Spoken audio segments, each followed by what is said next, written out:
So what are the risk factors? I mentioned before high blood pressure. Again, we know high blood pressure, when your blood pressure increases, it causes problem with your veins and arteries.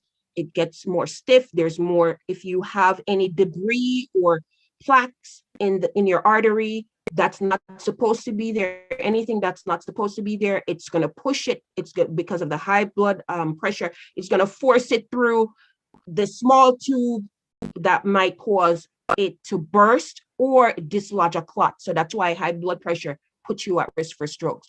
High cholesterol, the same thing. Now you're going to have this fatty deposit in your blood vessels that puts you at predisposition for what? Lowering of the blood flow to your brain or dislodging of one of those clots that could also cause a stroke. Smoking, especially women who are on birth control and so forth, that could cause clots, and also it could cause a stroke from that. Smoking also has nicotine in it.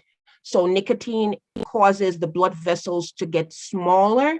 So then if you have a higher blood pressure and then trying now to push that same volume of blood, you could have one of these episodes, whether a clot dislodging or you could burst a blood vessel.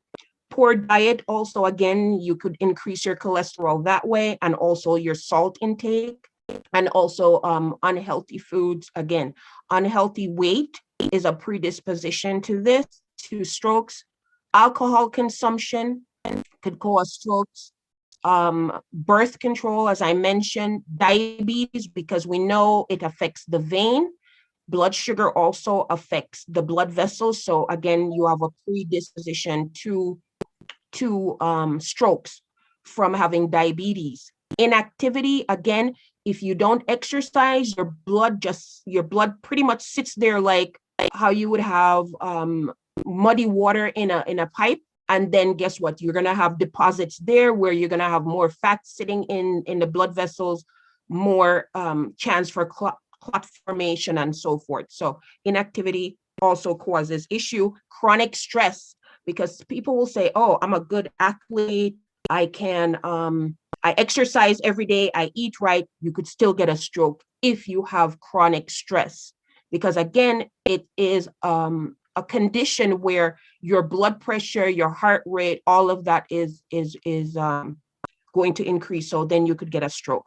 Also, as we mentioned before, increased salt or sodium intake could put you at risk also for strokes. What are the types of stroke? The three main types of strokes are ischemic stroke, hemorrhagic stroke, and TIAs, or transient ischemic attack, or what we call a mini stroke. So those are the three types.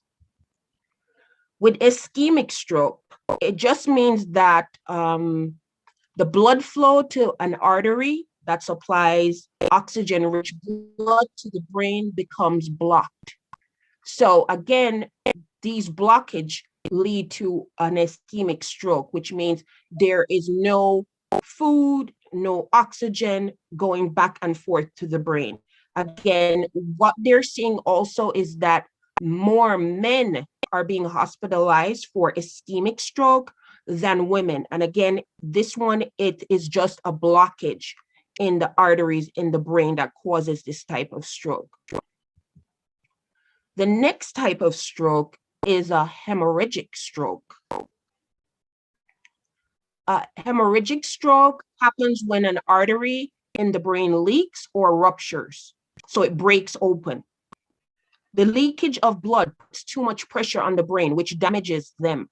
Because again, think about your brain. Your brain is like almost like an orange or a coconut. It's a sealed, enclosed organ. So again, there's so much brain tissue, so much blood, so much liquid that can hold in it. So if a blood vessel bursts, what's going to happen? You're going to have all kinds of catastrophe, because this pressure from that blood leaking around the brain or even between the brain can cause pushing of the brain to one side, pushing it back lower,